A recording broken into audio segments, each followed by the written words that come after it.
Each year, the Royal Hospital for Women delivers thousands of babies, the result of normal and joyful pregnancies. Some families don't experience such a smooth pregnancy journey though. They are faced with heartbreaking trials and sometimes near impossible choices. It is thanks to the Maternal Fetal Medicine Department at the Royal that hundreds of babies who would not normally survive are born. We see a lot of the most complicated end of pregnancies. Our centre has, I guess, the status of being the New South Wales Fetal Therapy Centre. So for a certain number of conditions, we would take people from anywhere within New South Wales and the ACT. The sort of system works in two ways. There's sort of the fetal side of it and the maternal side of it. And so our sort of care is based around what that woman needs at that time. So therefore, we tend to sort of individualise each of the woman's care around what's going to work for her and her family and her current set of circumstances. The commonest of the conditions we deal with, and these are all quite rare population-wise, but the commonest is twin-twin transfusion.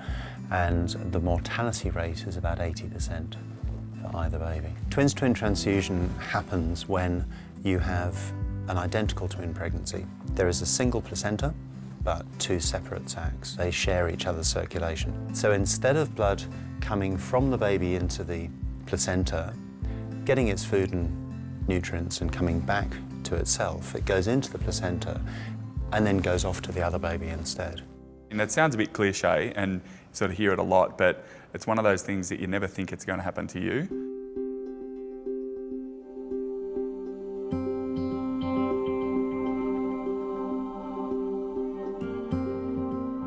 The way she explained it to us was that one had full gas, electricity, water and lighting, and the other twin didn't have any and was hungry and thirsty. And what they were going to do was they were going to rewire the house. So what we do, we pass a very fine needle and a telescope into the uterus, and then we follow the cord down and we go onto the placenta. And once you've ascertained where the connections are, burn off the connections between the babies.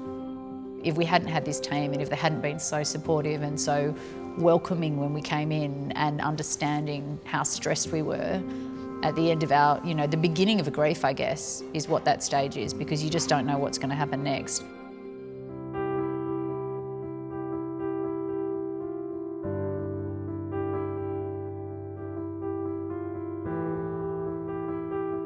We met Jess at about 24 weeks and gave us some fairly grim news that one of her babies may not survive the journey of pregnancy. I'd gone for an ultrasound to try and determine non-identical or identical twins, and they found that there was a lack in the blood flow to one of my twins. We may have to look at saying, okay, that's not very life compatible, so we need to now focus on number one, so that he can get that more gestational time. So what we're trying to do is just find a healthy balance for both these babies. There's no ways to describe what they do. To come in and to be by name before they know anything. They're 24/7 nurses. They're amazing.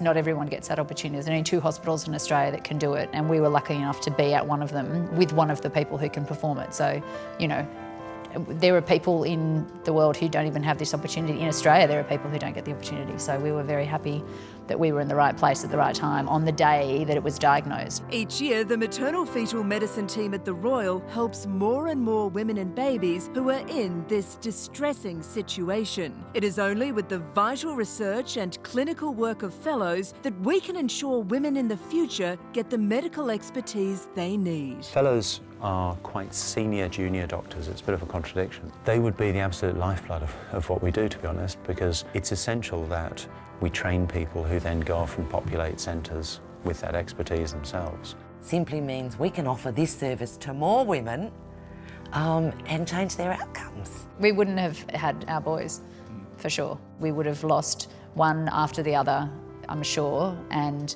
we would have been scarred forever by the experience. Just, you've got no idea the support. You actually just to even come and meet them and just see what they're like and see what they do. I just hope that one day I can give them something back.